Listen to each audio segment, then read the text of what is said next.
അവൻ രാശിയിലുള്ള കാർത്തിക 2, 3, 4 പാദം, രോഹിണി, മകീരത്തിന്റെ 1, 2 പാദം എന്നീ നക്ഷത്രങ്ങളിൽ ജനിച്ചവർക്കും പ്രയത്നത്താൽ ചെയ്യുന്ന കാര്യങ്ങളിലൊക്കെ ഉയർച്ചയുണ്ടാകും. ധനപരമായിട്ടുള്ള എല്ലാ കാര്യത്തിലും വർധനവും കുടുംബത്തിൽ സന്തോഷവും സമാധാനവും ഒക്കെ ഉണ്ടാകുന്ന ഒരു മാസം തന്നെയാണ്. ഏത് കാര്യമായാലും നല്ല ഉന്മേഷവും ചുറുചുറുക്കും ഒക്കെ ഉണ്ടാകും. പദവിയും പേരും പ്രശസ്തിയും അംഗീകാരവും ഒക്കെ ലഭിക്കും. ചെയ്യുന്ന തൊഴിലിൽ സ്ഥാനക്കയറ്റമൊക്കെ ഉണ്ടാകും.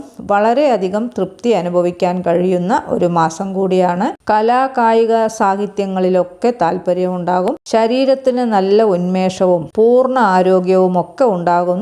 നേരത്തെ എന്തെങ്കിലും രോഗമൊക്കെ ഉള്ളവർക്ക് രോഗത്തിന് ശമനം ഉണ്ടാകുന്നൊരു മാസം കൂടിയാണ്. മനസ്സിൽ നല്ല ചിന്തകളൊക്കെ തെളിഞ്ഞു വരും. മറ്റുള്ളവർക്ക് ഉപദേശം കൊടുക്കുവാനുള്ള അവസരങ്ങളൊക്കെ ഒത്തുവരും. വല്ലാത്ത ഒരു ശാന്തത അനുഭവിക്കാൻ കഴിയും. കർമ്മപരമായ കാര്യങ്ങളിൽ വലിയ അംഗീകാരം ലഭിക്കും.